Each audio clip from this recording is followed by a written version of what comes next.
From Rhode Island, this terrible story. 3 people dead, including the attacker, after a shooting at a youth hockey game that was captured on camera.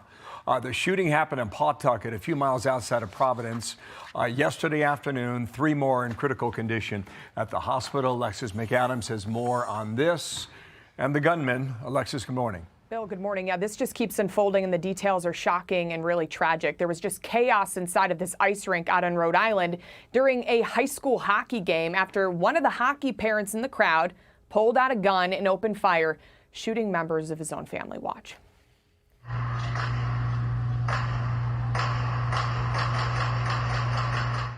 I mean, you can hear the gunshots there just erupting. You can hear the echo inside of that indoor hockey rink out there in Pawtucket.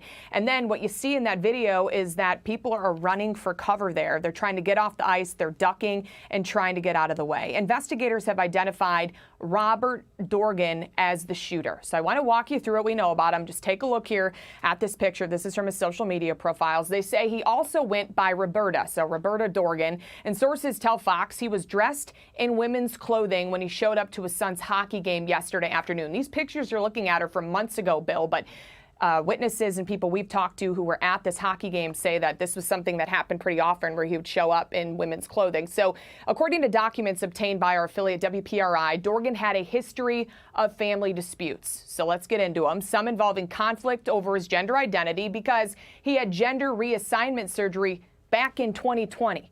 So WPRI reports that in these court documents, his trans identity led to the divorce with his ex-wife, reportedly detailing, she said, that he had narcissistic and personality disorder traits along with the transition. So his social media profile's under investigation. I want to point this out. Just one day before he opened fire, he was defending trans Congresswoman Sarah McBride. He wrote this in part on X: "Keep bashing us, but do not wonder why we go berserk." So they're looking into all of these things on social media. As investigators say, it was a targeted attack. That's one thing they know for sure. Sources telling Fox it was a dispute within this family that led to the tragedy. So the gunman shows up, kills his ex-wife and one of his own kids at the hockey game.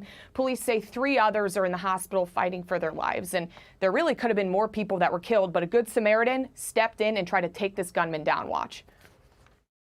Police were on scene within a minute and a half of that call. A good Samaritan stepped in and interjected in this scene, and that's probably what led to a swift end of this tragic event.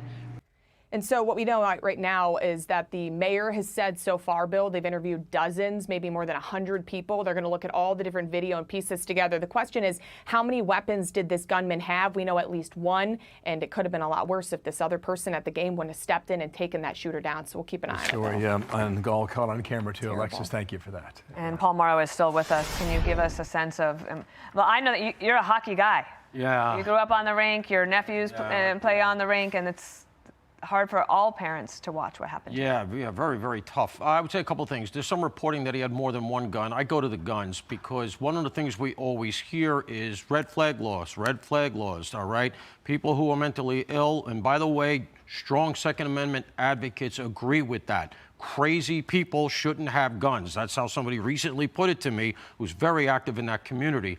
This person, by their own daughter's statements after this event, was severely mentally ill and yet had these weapons. And, you know, look, not all trans people are shooters. Nobody is saying that. But at some point, we're going to have to accept the evidence here that there's something going on with the medication that is involved in transitioning that creates this kind of anger and disassociation. And I'm sorry, but the fact that you have red flag laws means that you need to use them. And this guy very clearly was telegraphing in bright red lights. Problem. I'd like to know if the guns were legal, how we got them. That should be a line of inquiry here. Fair questions. Thank you, Paul. This is coming a couple days after the situation in British Columbia, Canada, too, right, with an 18-year-old. Thank you, Paul, and welcome back here, okay? Thank you. Hey, everyone. I'm Emily Campagno. Catch me and my co-hosts Harris Faulkner and Kaylee McEnany on Outnumbered every weekday at 12 p.m. Eastern, or set your DVR.